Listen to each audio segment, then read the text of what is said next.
Hello chess fans and welcome to Chess Vibe, and today I'm going to show you the game between Teimour Radjabov versus Alireza Firouzja. And this game is going to be very interesting because Alireza Firouzja recently turned into 18 years. So obviously we expect a lot from him. So this game is from the Grand Chess 2 Paris Rapid 2021, which was played yesterday, and this game is from the round number 3. So let's check it out who won the game. So without any further ado, let's dive into the game. So Teimour Radjabov with the white pieces and Alireza Firouzja with the black pieces. So Teimour Radjabov started with 1d4 and Alireza Firouzja replied with knight to f6. Here comes c4, e6, knight to f3, d5, knight to c3 and c6, and we are in the Semi-Slav variation. So after c6, Teimour Radjabov played bishop to g5, very normal stuff. Basically white develops the pieces very quickly. Here black plays h6 and here bishop into f6. Here white is also having an option to go bishop to h4, bishop to g3 and having a very nice diagonal. But black usually then play bishop to d6 and trade off the bishop. So Teimour Radjabov decided to trade off the bishop versus knight. Now, so after bishop takes, queen takes, Teimour Radjabov pushes the pawn to e3. Here comes knight to d7, rook to c1, g6, planning to prepare the bishop to put on g7 and castle. So white plays bishop to d3. Here comes queen to e7 back. Perhaps there are some ideas to play queen b4 in the future. Perhaps after bishop g7 castle, black can play f5. There are various ideas for black. So white castle, bishop to g7, white plays queen to c2. Perhaps there could be some target on the g6 pawn by sacrificing a piece.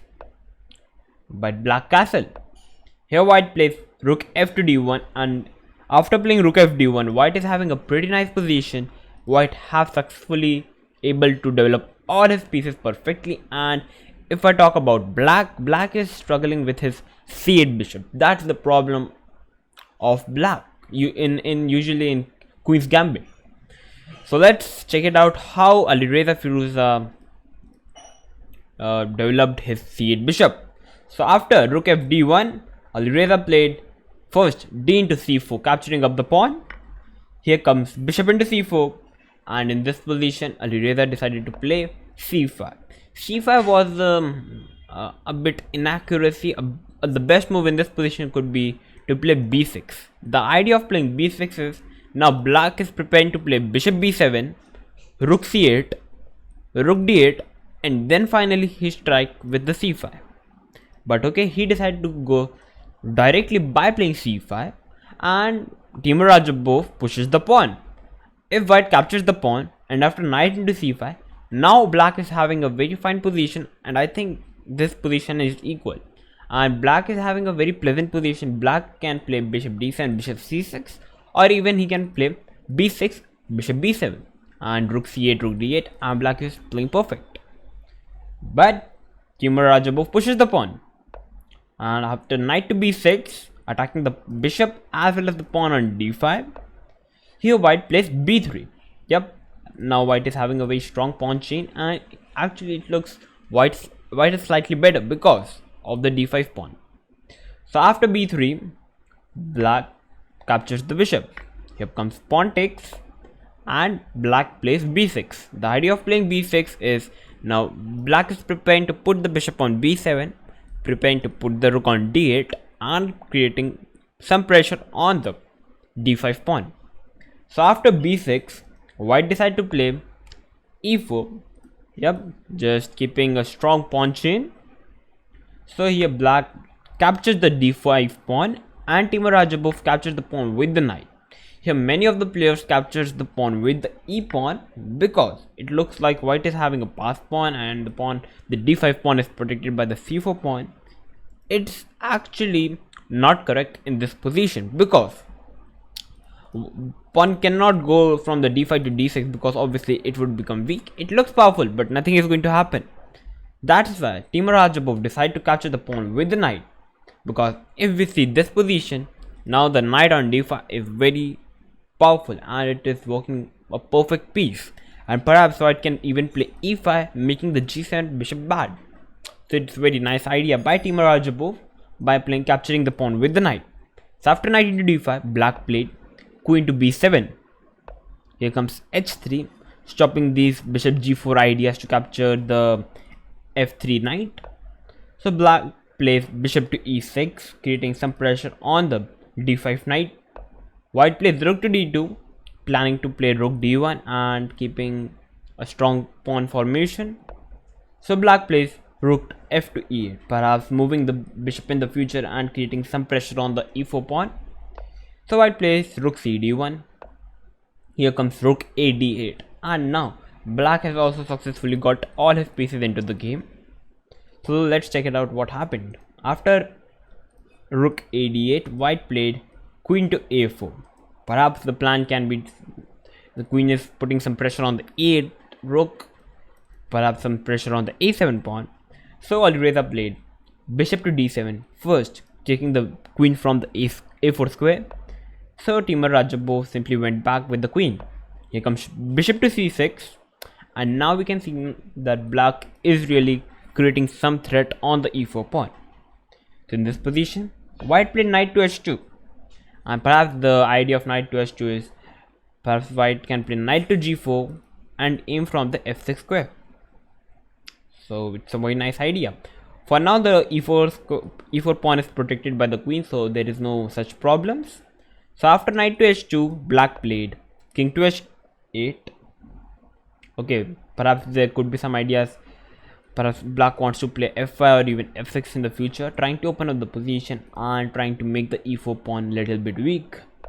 So after king to h8, white played knight to g4. The idea is very similar. He wants to put the knight on f6. Here black pushes the pawn to h5 and Teimour Radjabov went back to h2. Perhaps there would have been a change of plan, because after playing h5, now we can see that the g5 square became weak. So after playing knight h2, there could be an idea of playing knight f3, knight g5, and now putting pressure on the f7 pawn. So white knight went back to h2. Here black plays rook d7, perhaps planning to play rook e to d8 and pushing a large amount of pressure on the d5 knight. So white played knight to f3. Here comes queen to a6, perhaps putting some pressure on the c4 pawn as well as on a2 pawn. So white plays rook to b1. Here comes queen to a4, asking for a queen trade, and Teimour Radjabov declines the queen trade by playing rook b3. Here comes bishop to b7, perhaps planning to play bishop a6 and creating pressure on the c4 pawn. And in this position, Teimour Radjabov pushes the pawn to e5, which was a blunder. Here white could have played queen d3, and I think white is having a very fine position and it's an equal position. But what have been played in the game, which was e5, this was a blunder, because now comes a very powerful move, bishop into d5. And here the bishop is captured by two ways, either the pawn or either the rook. If pawn captures the bishop, then comes bishop into e5. Here knight into e5, rook into e5. Here queen b2. Yep, that's rook and king is going to, the rook is pinned. So perhaps there could be some threat on capturing the rook, but nothing is going to happen because black is simply going to push the pawn to f6. And it's a fine position. Actually black is even better in this position because black is a pawn up and the d5 pawn actually is very weak and going to fall in the future. So after bishop into d5, if the bishop is captured by the rook, then simply rook into d5, c into d5, bishop into e5, knight into e5, rook into e5, and after queen b2, it's same f6, not f6. f6 equalizes the position because of queen d2, and white is going to push the pawn. So f6 is not correct in this position. The best move for black in this position is to play queen d4. Now queen is forced to capture the queen.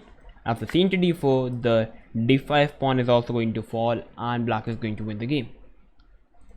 So all those who are thinking that perhaps bishop into e5 is also working, then no, this is not working. This was a blunder by black, because now comes knight into d5, knight into e5, rook into e5, and now comes queen to c3, and now this is a pin, and there's no more f6 because knight is protecting the f6 square. Here comes knight into f6, here comes rook e7 protecting the rook on e5. So comes f4, rook e1, check, king h2, and believe me guys, this is completely winning position for white, because the knight can move and give some discover attacks to king on h8. Perhaps there could be some rook d8 ideas, and this is completely winning position for white. So bishop into d5 was winning move for black, but this move was missed by Alireza Firouzja, and he played bishop to a6, which was a blunder. Perhaps he has changed his plan and going for the c4 pawn. But now comes knight to f6, and actually white is having an edge in this position, because white knight on f6 is pretty strong. The white pawn on e5 is also pretty strong. That's why white is having an edge. So after knight to f6, black played rook into d2, queen into d2.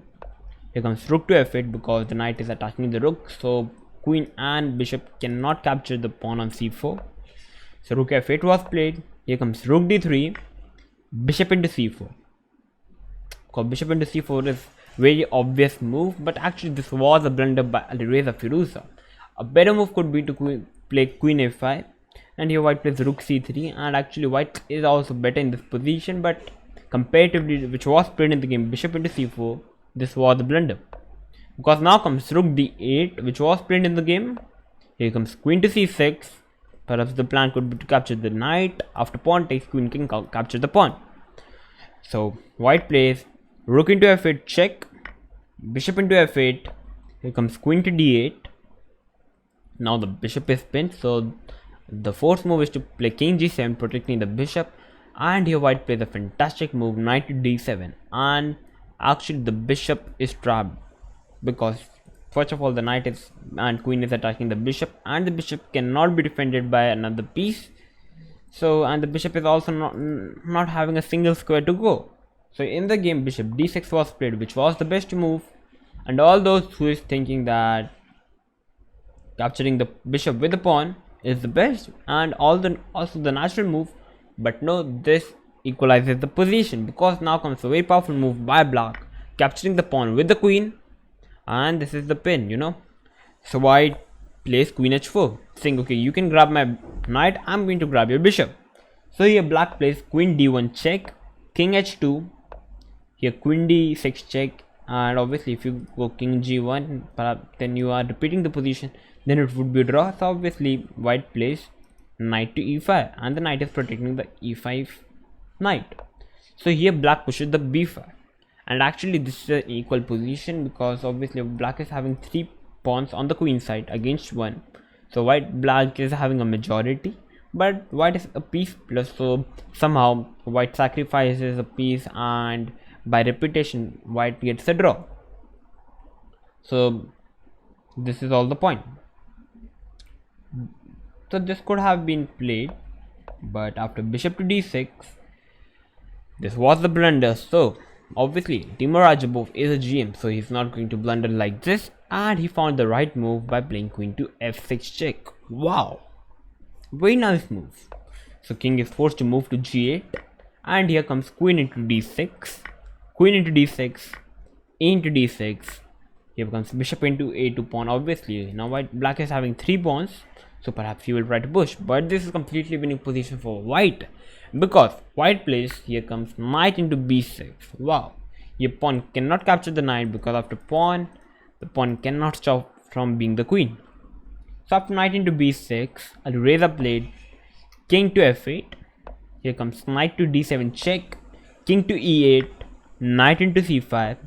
Here comes a5, last hope of making a queen, but here comes knight to d4, bishop d5, f3, g5, king f2, king d8, king e3, h4, king d3, and after move king d3 on the move number 48, Alireza Firouzja with the black pieces resigned the game against Teimour Radjabov with the white pieces. So it was a very nice game by both the players. There was a couple of blunders by both the players. The first blunder was made by Teimour Radjabov. And if you are white in this position, please play queen d3, and white is having a perfect nice position, or the black is also having a perfect nice position. So for both the colors, this is a playable position. But what played in the game e5, and Alireza misses the winning move. It happens in the game, obviously. Everyone are GM. All players are humans, obviously. They make blunders. So guys, if you like this game, then please like to my video. If you are new to my channel, then please subscribe to my channel. Thank you for watching, and bye bye.